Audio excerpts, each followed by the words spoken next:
Today's episode is brought to you by Mazars. SoundCartel. Trust. It's a two-way street. But do managers need to be thinking about it differently? And how can calling out bad behaviour benefit a business and help develop trust? From SoundCartel, I'm Nicole Goodman, and this is Business Essentials Daily.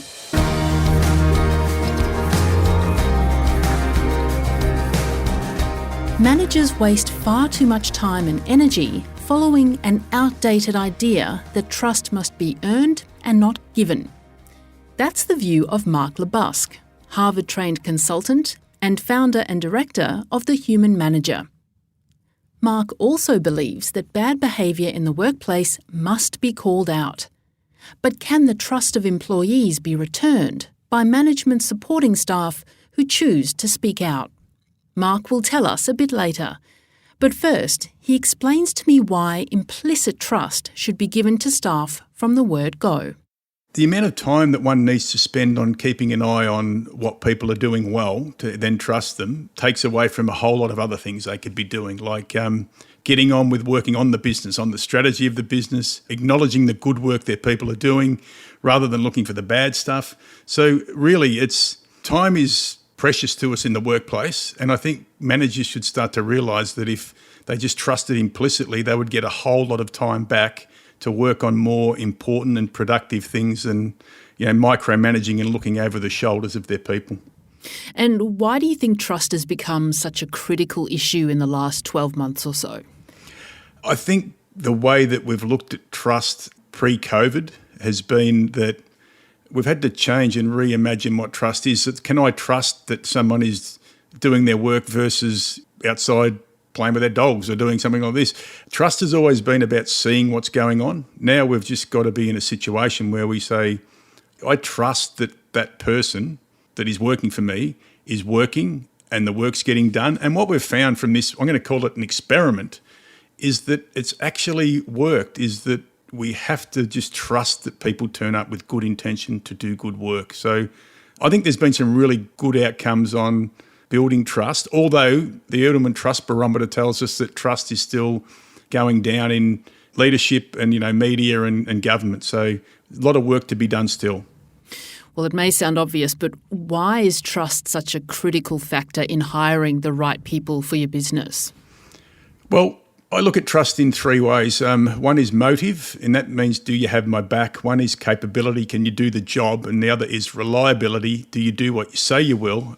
It's critical in hiring because I'm going to say it's a gut feel thing. I can look at fancy resumes and capability, but when I'm hiring someone, I know very quickly, I get a gut feel on it, and I think it's about not ignoring your gut. I've hired a lot of people who weren't the most capable, but there was just something about them that made me feel like when things were going bad or hard, they would be there having my back. So the other thing too is we're hiring remotely now too. So you just got to get that feeling that that person feels trustworthy and listen to our gut a bit more than we have in the past.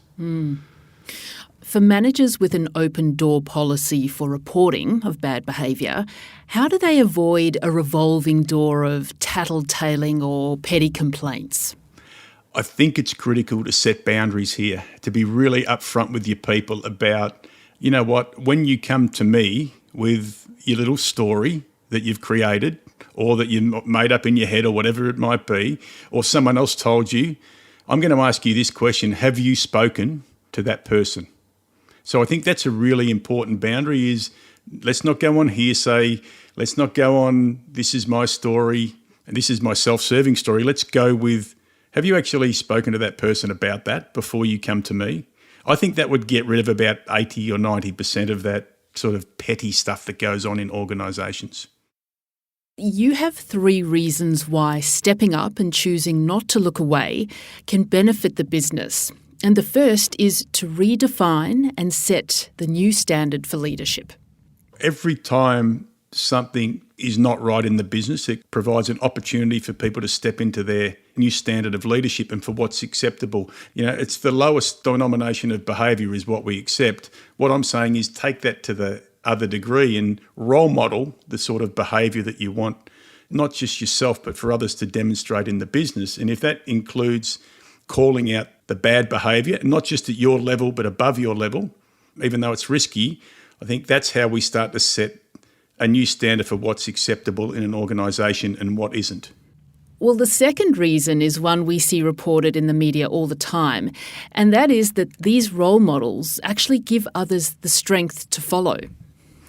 Yeah, and look, I think this isn't necessarily the exclusivity of the manager, or let's call it the leader. I think this is anywhere in your organisation. Those people who are courageous enough to demonstrate leadership, and it's about what you do, not what your title is.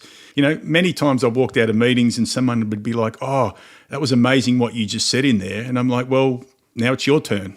So I think by stepping up and doing that, knowing that butterflies in the tummy and it's a bit risky, but looking the other way is not the way to do this sort of stuff. Mm. And the third reason you say is to shine a light on bad behaviour. Tell us a bit more about this one. Well, how long have we got? The bullies and the passive-aggressives are very, very good at lurking in the shadows, I say. They do their best work not in the spotlight. And I think part of the role is when that stuff is happening is that you shine the light on that sort of behaviour. So don't allow the bullies to do their work in the background. Call them out when you see it. And what will start to happen is they'll stop doing it if you call that out, but don't allow them to even one opportunity to get away with doing it. So finally, Mark, what is your advice for managers that want to trust their staff and for their staff to trust management as a safe place to air behavioural concerns? We get back to the intention that sits behind what they're doing. So first thing is just implicitly trust that people come with good intention to help you make progress and to serve your organisation. Also call it out when you don't think that, but we've got to get away from the idea that people earn your trust by doing the right thing. No, it's got to be more about, I trust that when you come to me with a concern, that you come with good intention. We'll talk about it, we'll go through it, we'll set some boundaries. And if there's an issue there, I'm going to step into it, address it, and I'm then going to come back to you with some sort of outcome or solution. I think that's really, really critical. But let's just trust. We've started to trust people in the last 18 months. So let's just continue to reimagine what trust is. That was author, speaker and coach Mark LeBusque.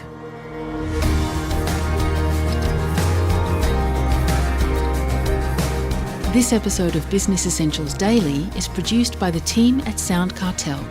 Thanks for listening. I'm Nicole Goodman. We'll bring you more Be Daily tomorrow. Follow @BE Daily Podcast across social media and head to bedaily.com.au for more from the Business Essentials Daily podcast. SoundCartel. This episode was brought to you by Mazars. To find out more, visit mazars.com.au. That's mazars.com.au.